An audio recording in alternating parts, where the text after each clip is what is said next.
உள்துறை அமைச்சர் அமித்ஷா அவர்கள் வீட்டுல விருந்து கொடுத்தாங்க. விருது பெற்ற பிறகு விருந்து மிகப்பெரிய அளவுல அனைத்து விருது பெற்றவர்களையும் அழைத்து சென்று ஒரு விருந்து கொடுத்தாங்க. அமித்ஷா அவர்களுக்கும் இந்த நேரத்தில் நன்றியை சொல்றேன்.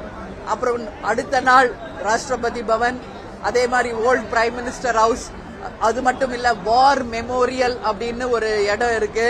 அதாவது ஏற்கனவே போர்க்களத்திலே உயிர் நீத்த நமது வீரர்களுக்கு அந்த இடம் சமர்ப்பிக்கின்ற அந்த வார் மெமோரியல் ஹால், இது எல்லாமே விருது பெற்றவர்களை அழைத்து சென்று நேரடியாக காமிச்சாங்க. அதுல நாங்களும் கலந்து கொண்டோம். அந்த பெருமை மிக்க அந்த தருணத்தை நான் கேப்டனை தான் அந்த நிமிஷத்துல நான் நினைச்சுக்கிட்டேன்.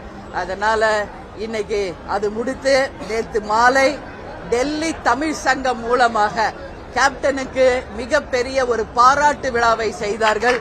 அதற்கு உறுதியாக தேமுதிக சார்பாக டெல்லி தமிழ் சங்கத்திற்கு எங்களுடைய நன்றிகளை நாங்கள் தெரிவித்துக் கொள்கிறோம். அதே மாதிரி அங்க அத்தனை பேரும் வந்தாங்க. கேப்டனுடைய பேரு புகழ் அத்தனையும் அவங்க பேசினாங்க.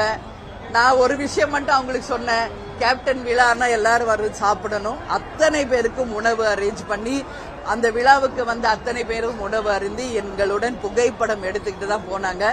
அப்போ நான் வந்து தமிழ் சங்கத்திற்கு முதல் முறையாக நான் சென்றதுனால ஒரு பெருமைக்குரிய இடத்துல கேப்டன் எப்பவுமே என்ன சொல்வார், தமிழன் என்று சொல்லடா, தலை நிமிர்ந்து நில்லடா என்றுதான் கேப்டன் தமிழர்களுக்காக வாழ்ந்தவர். தமிழர்களுக்காக ஒரு இலக்கணமாக வாழ்ந்த நமது தலைவருடைய முதல் பாராட்டு விழா டெல்லி தமிழ் சங்கத்துல நடந்தது.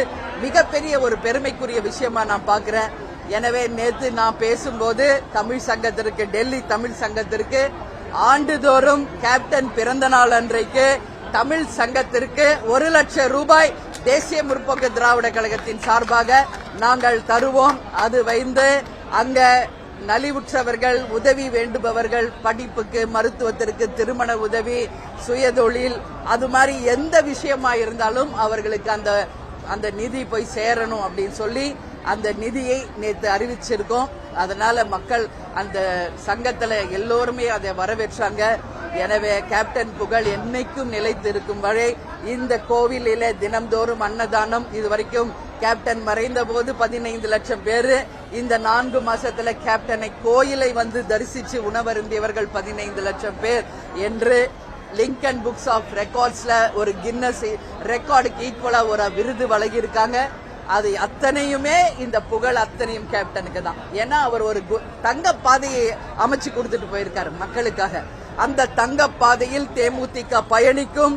அவருடைய கனவையும் லட்சியத்தையும் இந்த நல்ல நாள சொல்ற நிச்சயம் நாம் அடைவோம் என்பதை கேப்டன் மேல நாங்க வந்து உறுதியேற்று அந்த நல்ல நாள்ல நான் உறுதியாக அதை சொல்றேன்.